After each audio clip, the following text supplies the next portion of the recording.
কারণ তাদেরকে কখনো বলেওনি সে। তারা শুধু জানতো ফরিদ আন্টির কেউ নেই, তার স্বামী ও এক সন্তান দুজনেই গাড়ি অ্যাক্সিডেন্টে মারা গেছে। নিবিড় উৎসাহ নিয়ে বলল, আপনার কাহিনীটা আমরা শুনতে চাই আন্টি। পাশ থেকে নিলয়ও তাল মিলালো। ফরিদ আন্টি একটা দীর্ঘশ্বাস নিয়ে বলতে শুরু করলো, প্রতি বছর তার জন্মদিনে পার্টি না করলে মুখ গোমড়া করে বসে থাকতো, কিন্তু পরে তার বাবা ঠিকই সারপ্রাইজ দিত তাকে। খুব খুশি হতো সে, হাস্যোজ্জ্বল মুখে চোখগুলো খুশিতে ঝিলিক দিয়ে উঠতো। আমি এমন অবস্থায় ছিলাম না ছিলাম এমন একা। অটল ধন সম্পদ ছিল আমাদেরও। বাড়ির ভেতরেই কাজের মানুষ ছিল 3 থেকে 4 জন। আমার তৌফিক ছিল 8 বছর বয়সের। বিয়ের প্রথম 10 বছর আমাদের কোনো সন্তান ছিল না। এরপর তৌফিক আসলো আমাদের কোলে। আনন্দের সীমা ছিল না, তবে এই সুখও আমার কপালে সইল না। কারা যেন তৌফিকের বাবার সবকিছু আস্তে আস্তে কৌশলে লুটে নিয়েছিল। এরপর সে ওদের বিরুদ্ধে আইনি পদক্ষেপ নিবে, সেই রাতে অ্যাক্সিডেন্টটা হয়। সবাই এটাকে অ্যাক্সিডেন্ট হিসাবে নিলেও আমি পুরোপুরি বিশ্বাস করি এটা এমনি এমনি হয়নি, করানো হয়েছিল। বলেই কেঁদে দিল ফরিদ আন্টি, আবার চোখের পানি মুছে বলল, তারপর ওদের সাথে সব হারিয়ে ফেললাম। কিছুই করতে পারিনি, আমি একা হয়ে গেলাম একেবারে। এই বাড়িটির উপরতলা ভাড়া দিয়ে প্রথম 1 বছর একাই কাটিয়ে দিলাম। তারপর তারাও বাড়িটা ছেড়ে দিয়ে চলে গেল।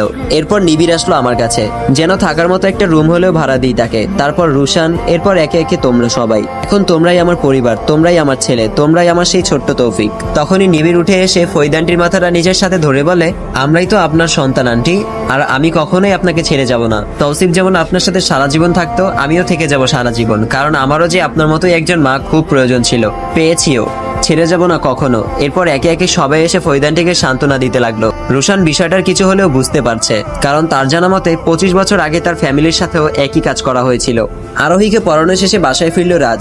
ব্যালকনিতে বসে ফোন টিপছিল সে। নিবিড় তার পাশে গিয়ে বসে। তারপর মুখে হাসি ফুটিয়ে বলে, সব ঠিকঠাক? রাজ মাথা তুলে বলে, কিসের কথা বলছো? নিবিড় এবার আরো কাছে গিয়ে বলে, তুমি যে মেয়েটাকে পড়াও, কি যেন নাম? ও হ্যাঁ, আরোহী। মেয়েটাকে আজ দেখলাম তাদের গেটের সামনে।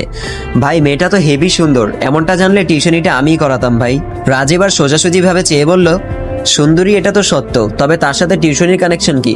নিবিড় হেসে বলে, তুমি দেখতে যেমন বলদ টাইপের, তোমার বুদ্ধিও বলদ টাইপের। আরে ভাই, একে তো মেয়েটা মারাত্মক সুন্দরী, আর 2 হলো অনেক বড়লোক ফ্যামিলির মেয়ে। এমন একটা মেয়েকে যদি পটিয়ে একবার বিয়ে করে নিতে পারি তো লাইফ সেটেল। রাজ হেসে বলে, আমার মেয়েদের প্রতি এত ইন্টারেস্ট আর এভাবে সেটেল হওয়ার কোনো লোভ নাই। সে আমার স্টুডেন্ট মানেই স্টুডেন্ট। নিবিড় আবারও হেসে বলে, ভালো বুদ্ধি দিলাম নিলানা। আচ্ছা তাহলে এক কাজ করো, ওই মেয়েটার সাথে কোনোভাবে আমার লাইন করিয়ে দাও। রাজ এবার নিবিড়ের দিকে কিছুক্ষণ চেয়ে থেকে বলে, ওর ফ্যামিলি সম্পর্কে জানো তুমি? তোমার না 6 থেকে 7টা গফ। ওসব যদি ওই মেয়ে জানতে পারে তাহলে গুলি করে মারবে। তাই ওসব ফ্যামিলির মেয়ের থেকে দূরে থাকাই ভালো। বলে উঠে হাঁটা ধরে রাজ। নিবিড় পেছন থেকে বলে, ভাই সত্যি বলছি, ওরকম একটা মেয়ে পেলে বাকি সবাইকে ছেড়ে দিব।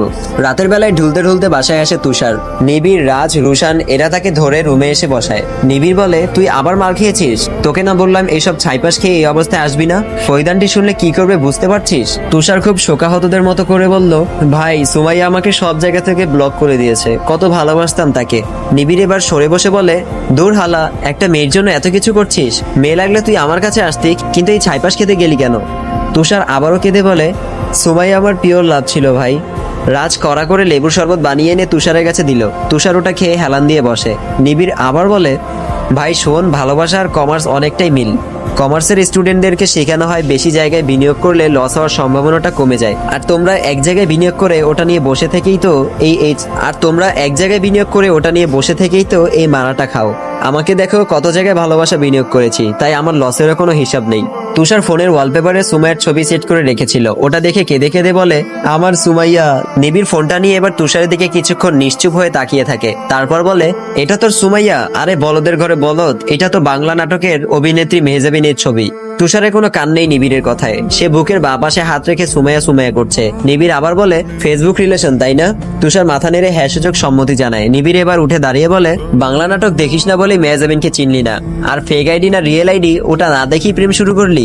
বলেই সেখান থেকে চলে গেল নিবিড়। আর এদিকে তুষার বুকে হাত দিয়ে সুমাইয়া সুমাইয়া করতে শেষ, আর গানের সুরে বলতে থাকে, আমার সুমাইয়া আমারে নেশাখোর বানিয়ে কেমনে রইলি ঘুমাইয়া। নিবিড় নিজের রুমে এসে বসলে নিলয়ও তার পাশে এসে বসে, আর নিবিড়ের দিকে চেয়ে বলে, এই নিবিড় শোন, তুষার তো মনে হয় আজ সুমাইয়ার শোকে শেষ হয়ে যাবে। দেখ কি কাদা গাচ্ছে। নিবিড় মাছি তাড়ানোর মতো করে বলে, আরে বাদ দে, হালা পুরাই বলো। নিলয় আবার বলে, মামা একটা সিক্রেট শুনবি? নিবিড় বলে, কি? নিলয় বলল, তুষারকে বলবি না তো? নিবিড় বলে, আমি কি তোর মতো মুখ পাতলা? নিলয় নিচের দিকে চেয়ে বলে, তুষারের সাথে রিলেশন করা ওই সুমাইয়া ইসলাম আইডিটা আসলে আমারই ছিল। আসসালামু আলাইকুম গাইস, গত পর্বে একটা কথায় ভুল ছিল যে আমি বলেছিলাম মেইন চরিত্র হচ্ছে রাজের, মানে আমাদের হৃদ ও আরশির ছেলে হচ্ছে রাজ। কিন্তু সম্পূর্ণই ভুল বলেছিলাম। তো এই পর্বে ক্লিয়ার করে দিচ্ছি, হৃদ ও আরশি ছেলে হচ্ছে রুশান, আমাদের মেইন চরিত্র আর কি, নায়ক। আর রুশানের যাকে পছন্দ সে হলো আমাদের রুশানের খালাতো বোন, মানে আরিশা আন্টির মেয়ে আর কি। আর আরিশা আন্টির মেয়ের নাম হচ্ছে রিমা। তো রুশান ও রিমা এরা দুজন হচ্ছে কাপল, মানে আমাদের নায়ক ও নায়িকা। এছাড়াও আমাদের এই গল্পে আছে আরো কিছু নায়ক ও নায়িকা। এদের কাপলগুলোর নাম এখন বলবো না, আপনারা গল্প পড়তে পড়তে বুঝে যাবেন। অলরেডি রাজেরটা তো বুঝেই গিয়েছেন, বাকিগুলো আস্তে আস্তে জানবেন। তো দেখা হচ্ছে পরবর্তী ভিডিওতে। মনে যদি কোনো কোয়েশ্চেন থাকে তাহলে অবশ্যই কমেন্ট করবেন, আমি সবার কমেন্টের রিপ্লাই দিব, কোনো সমস্যা নেই। তো আজকের মতো বিদায় নিচ্ছি, সবাই ভালো থাকবেন, সুস্থ থাকবেন, আল্লাহ হাফেজ।